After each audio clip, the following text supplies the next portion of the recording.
Hello, I'm Eric Snodgrass, and thank you for watching today's midday Western U.S. regional forecast video brought to you by Nutrien Ag Solutions. Well, I want to start off with the all hazards weather map because we've got a few important things to be talking about this week. Specifically, look at how strong the winds are just offshore here, where we have these gale force wind warnings here. We can see that we have winter storm warnings that are here in the Sierra Nevada, but earlier this week I was out in Oregon, and I got to drive through some of the fog that was right here in the Willamette Valley here in the I-5 corridor. I'm going to tell you something. You guys know how to do fog out west. That was incredible how dense that fog was early in the morning here. Very stagnant air pattern. The upper levels were much warmer than right near the surface, and as a result, that strong temperature inversion just trapped in the really high humidity in the low levels where it was coldest and saturated lower atmosphere, and it was quite impressive to say the least. But when I talk about things that are impressive, look just off the coast. This was yesterday as the sun was setting here across North America. A powerful and deep low pressure system was sitting just off of the west coast of the United States, and it is slowly today moving its way onshore. So take a look. These are the winds early this morning, and we can see that that system that's just off the shore there got a strong southerly wind, hence the gale force wind warnings that are just off the coast here. And so we've got a pretty active near term in the forecast, but we need to be seeing where this is going in a little bit longer term. We're going to discuss all of it in the next couple minutes here. So let's get right on into this by going straight over to what we've received over the last 7 days. You see, California has really been the focal point for some of the heaviest precipitation in our western region. And over the last 7 days, we have several locations that have added 6 inches or more of precipitation here. Now, of course, in the higher elevations, this has been snow. Those snow levels have been relatively high as of late, but you can see parts of the Sacramento Valley there and the very northern tip of the San Joaquin Valley, some locations, and they're picking up quite a bit of precipitation. In the coastal regions, and as you go up the slopes, the amounts have been much, much higher. And so what are we seeing in the near term? Are we going to be adding more to this? And what does it mean in terms of snow? Well, let's check in on snow first. Basin average snow water content valid yesterday, December the 5th. Because of all of that moisture streaming in, we see that our snow reporting stations here in the Sierra Nevada, 128 all the way up to 261% of normal, so much above average. But as we go up farther to the north, this is the area that I'm most concerned about starting off with a deficit in their snow water content in the mountains. Remember, we've been had a pattern that's kind of done that in the jet stream flow, and as a result, we're bringing the winds in the upper levels from the wrong direction to really crank on the snowfall amounts that we've seen here in parts of like the Cascade Mountains in the northern Sierra Nevada. So the question is, what is this going to do? Are we going to be adding more to the Rockies too? Let's take a look at this, okay? So focusing in on the western region, that is the deep low that as of early Friday morning was still sitting off the coast. Let's get the timing of this one as it comes on shore. Let's pause it right there and step you back. Okay, so Friday afternoon, getting into Friday evening, the first rain bands around this are now hitting Northern California and Southern Oregon as this low slowly moves its way onshore. This will be Friday night into Saturday morning. Snow levels here will be very high. I'm thinking 7,000 to 8,000 feet is going to be where the transition is, with big time snowfall amounts possible above that, but a lot of rain because this system doesn't have the really, really cold air in place to bring those snow levels down. So as we keep moving forward Saturday morning, getting into Saturday afternoon and evening, now we can see widespread precipitation Northern California and widespread here up in parts of Oregon and Washington as well. And if we move forward, this is now Sunday morning. The system's now moving over into Idaho, Nevada, getting into Montana, and by the time we get into Monday morning, it's out of the picture. Okay, so from Monday morning through Tuesday morning, relatively quiet next week. But a bigger system is moving up into the Gulf of Alaska, and it might try to bring in some coastal precipitation Tuesday evening to Oregon and Washington, maybe some in Northern California. But notice our next big system is sitting much farther to the north than the previous one. I'm talking about this one right over here, okay? So let's see where that one's going. As we play this out into next Wednesday morning, Wednesday afternoon, and Wednesday evening, that low goes pushing up into Alaska. See it there? And what happens is the big rain band out ahead of it finally starts to push into the northwest, but not until next Thursday. And at that time, we do have this high pressure cell here that's going to keep California relatively dry and focus the moisture axis around it, hitting coastal Oregon and Washington. And it's at this point we might really be piling up some snow in the Cascade Mountains and into the northern Rockies. Now watch this. As that comes through next Thursday, getting into Friday morning, that's when we could be seeing some big snow. This is a week from now here in parts of the Northern Rockies and the Cascade Mountains. And then as we go ahead and let this play on out, now this is an operational run, but let's let it go on out. We see that next Saturday morning, another big low is pushing here. Right now, forecast to go toward British Columbia. You see it there. And then that one could move right here into the Puget Sound and give us another big chance at some snow in the northwest. So let's take a look at what all of this means in terms of our total accumulated precipitation through the next 10 days. Now, this is from the operational European model.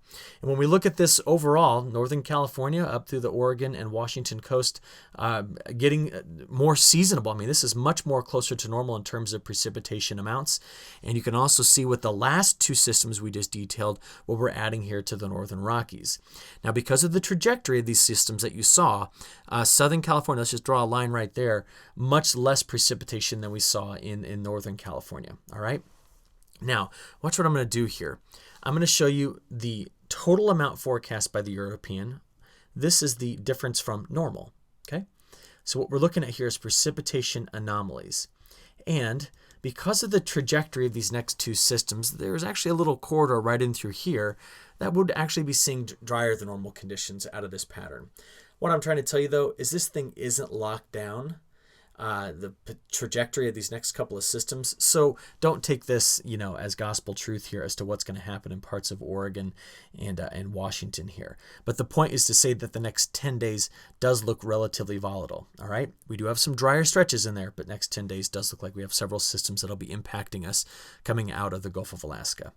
Now, what are we going to be doing in terms of snowfall? Well, here's our snapshot at total accumulated snowfall here. You can kind of match it up with the color bar down there. The potential above 8,000 feet in the Sierra Nevada is to pick up maybe 1 to 3 feet of snow.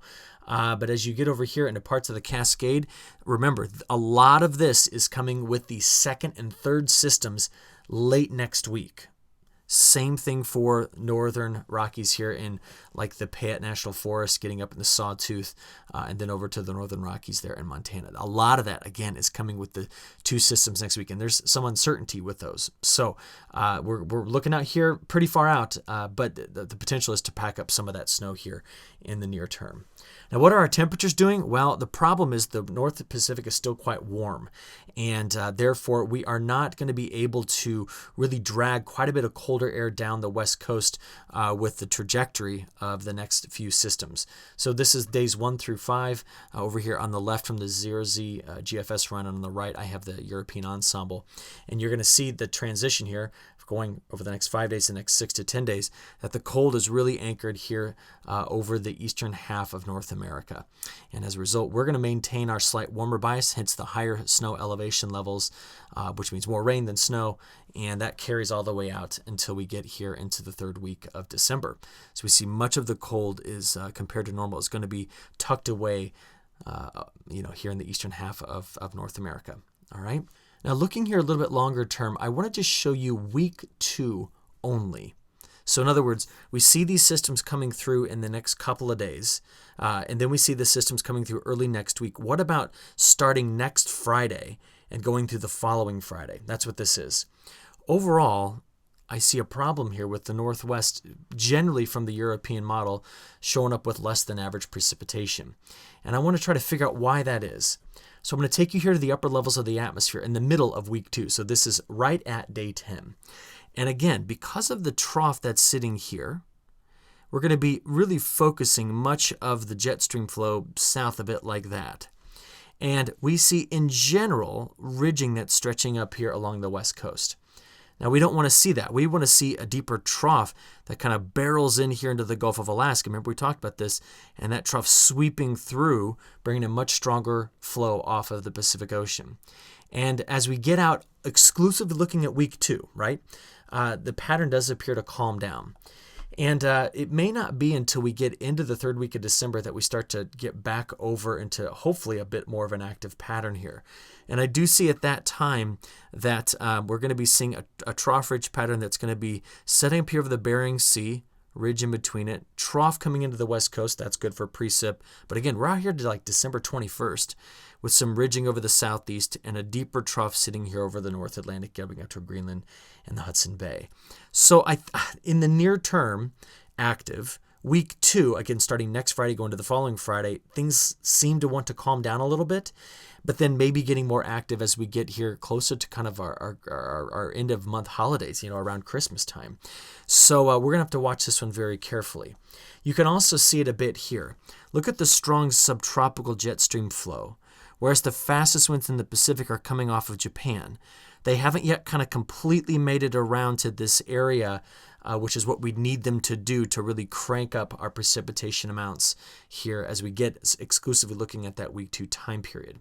So we've got a lot of players kind of working on this. And the most important of which is not shown on this map, but it's the fact that the polar vortex is kind of elongated like this.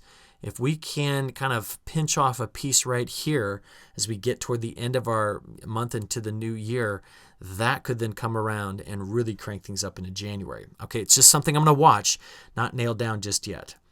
But with this longer term forecast I'm trying to give you here, I at least want to show you this. Brand new long-range European model just came out, okay? So this is looking at December, January, February.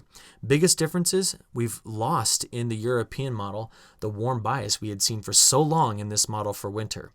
It is actually now taking so much more of that warmth and shoving it up into Alaska, and therefore not keeping the really, really warm anomalies here for the western part of the United States.